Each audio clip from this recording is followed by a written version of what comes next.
Namaste. As practicing teachers, I'm sure you have encountered children who, in spite of putting a lot of hard work in their studies, when it comes to examination, they are not able to perform well in the examination. I have also seen,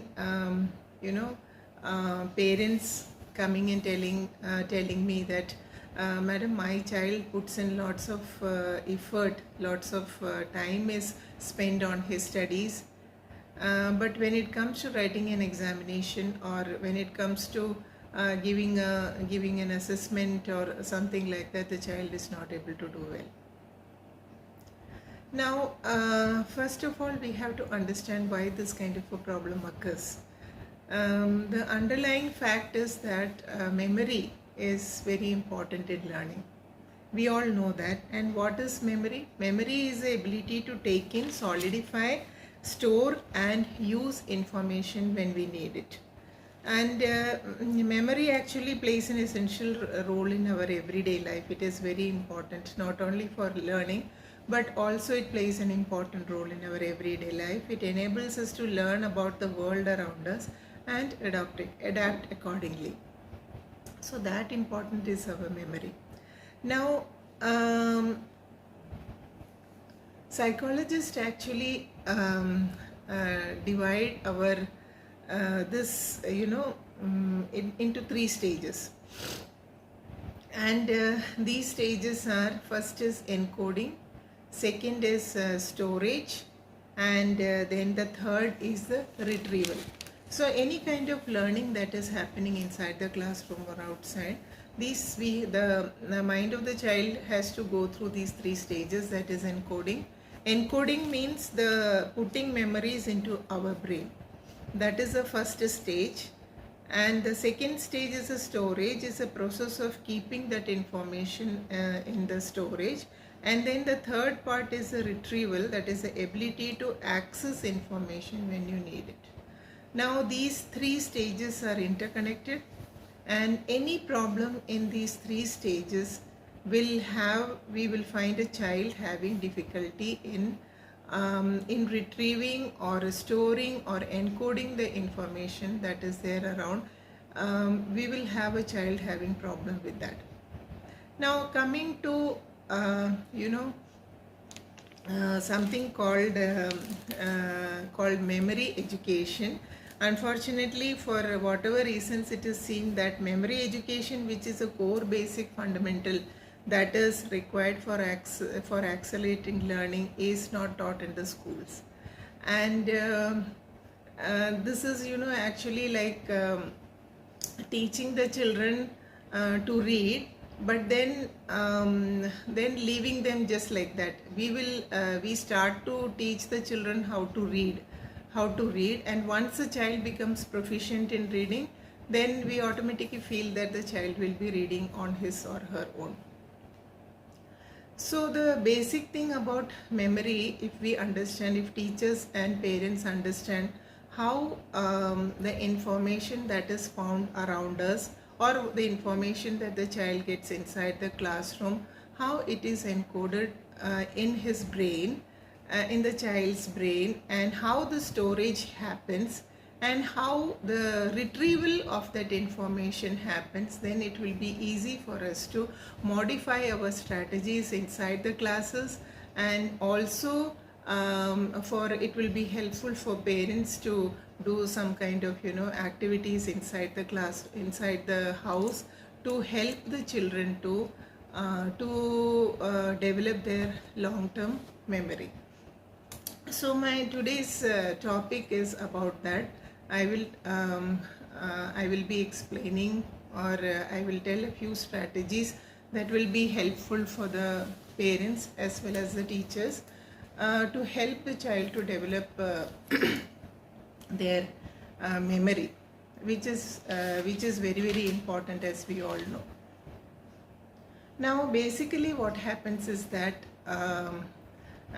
when the child gets up in the morning, there are lots of things happening, and many of the things are routine things, like getting up in the morning and going to the washroom and then getting ready for the school, having their breakfast or drinking their milk or going to school by whatever thing. Now many of the things that is happening here are routine things, so they are not that important. And since they are not important, all of these things are not stored inside our memory. After a few days, after a couple of days, if you ask the child, what did you do, what did you eat on Monday, the child will not be able to tell. In fact, none of us will be able to tell that. But there are some specific things that the child will remember. If there is something interesting on the way to school, if there is something interesting that is happening or something unusual that is happening, for example, if the child gets up in the morning and suddenly finds a monkey in the balcony, the child will remember that the day on that what happened and all those events will be remembered. So something unusual happens, it will be encoded in our long-term memory. Similarly, certain events which are connected with our emotions, that also will be encoded in our memory. Now it can be a positive emotion or it can be a negative emotion also, that will be encoded. So if the parents and teachers are able to understand this, then it will be, these parents and teachers can help the children to develop their long-term memory. Now as a child, it is very what should I say, very difficult for the child. If the child is putting in lots of efforts and studying for the examination, and the next day when the child is going and sitting for the examination, he is not able to recall or he is not able to retrieve the information that he has studied, he has put in so much effort on that. It's really a tough situation for the child. So once you realize that your child is having a problem with his encoding or with the storage or the retrieval, then there are certain activities that can be done by the teacher. Of course, teachers have lots of different strategies, but what can be done in the house, that I will discuss today, and what kind of activities that can be performed in the classrooms, that I will do it in a different video. Now the first activity that the parent or the child can do is, parent can ask the child to do is to, when the child is learning about a new concept, to visualize the concept. Now whatever concept the child is studying, for example water cycle, if the child is studying water cycle, tell the child to visualize all that is happening. So that is a very good strategy for the child, so that the child will not forget and it will remain etched in his or her memory. Next thing is, the next thing that you can do is to make your child to teach you. Now when you asked the child to, whatever he or she has learned, if you tell your child to teach you, what is happening is that the child will be paying more attention to the matter, because whatever information the child is learning at that time, it is not going into the long-term memory at that particular time. The child is working on that short-term memory, and then only it is going into the long-term memory. So the second strategy that you can do in your house is to ask your child to teach what he has learned. Now next thing, the third strategy that you can, our activity I should say, that you can perform with the child is to try games that use visual memory. Something that we see that etches in our memory for a long time. So so you try to play games with the children there wherein visual memory is involved. For example, matching games, matching alphabets, matching numbers, matching words, or matching colors, or simply take a newspaper or some kind of a magazine or something and ask the child to give him a red color or a blue color, and then encircle all the in that, encircle all any kind of word that you want to give to the child. So that is a very important. You may feel that this activity is very simple, or how is it going to help the child, but then mind you, this activity will definitely help the child in developing his memory. Next very important and very interesting game that you can play with your child is to play cards. Simple games, like Uno, Blink, or Crazy Eights, or this kind of card games you can play with your child. Now, why I'm saying that you should play card games with your child is that here, when they are playing card games, what they have to do is first, there is a lot of exercise for their memory here. The exercise is that first they have to understand what are the rules. Different different card games have different rules. First they have to understand what is a card game, and keeping that card game,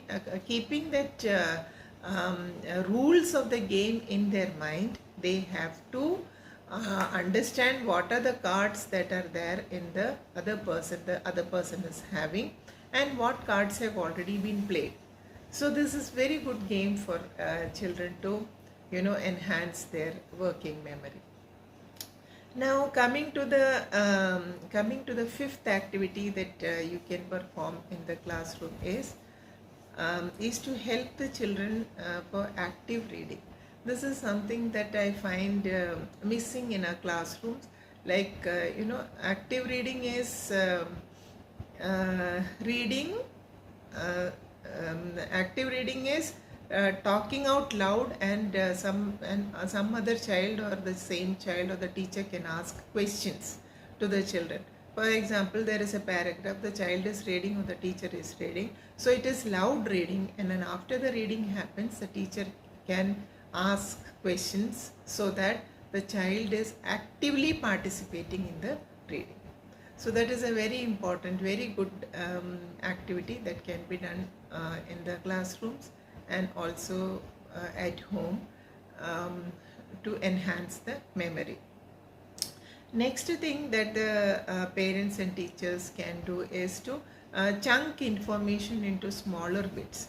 You have a big concept, or you have a big lesson, so don't teach the full thing to the children, and cut it into small pieces and teach small bits, and ask the children to learn those small bits. So that helps in the retention of the information that is already given. So these are all activities that helps the child to retain the information. So all these three stages in the memory, that is encoding, storage and retrieval, all these are very, very important.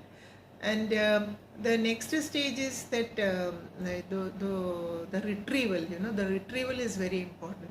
So retrieval helps in long-term memory. So after each lesson or after each concept that has been learned, small questions can be asked, or small slip test can be given to the children, or small discussion can take place with their peers, so that the child will have to work on their memory.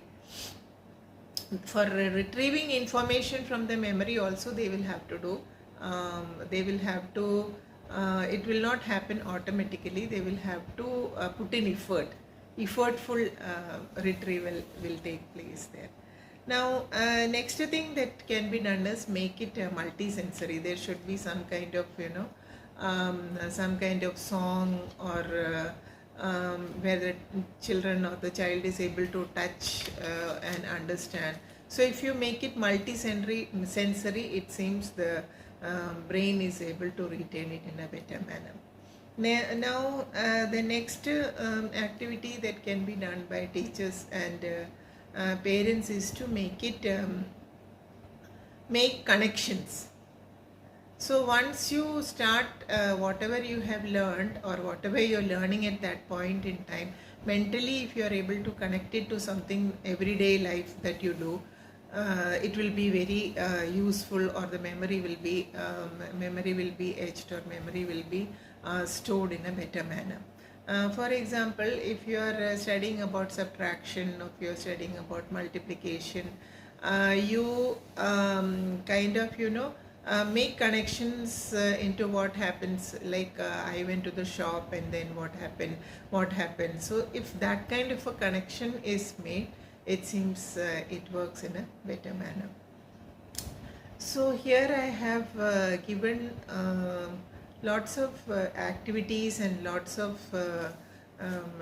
strategies which will help your child to retain the information that the child learns. See, learning is not only about understanding the concepts, but understanding the concepts is very important.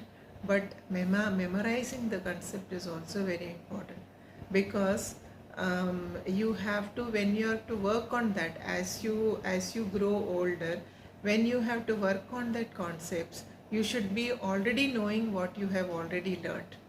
Now, if your mind is working in such a manner that you're not able to, whatever is being learnt is being wiped out of your memory, then it becomes very, very difficult to again and again going and trying to put it in your long-term memory. Of course, here lots of other factors are there, but which are beyond our control. But these factors are within our control, and I hope teachers and parents use some of these methods in their transactions with the children, and see to it that all our children are able to have good memory, and they don't really face the situation wherein they do a lot of hard work and next day whatever they have learned is wiped out of them.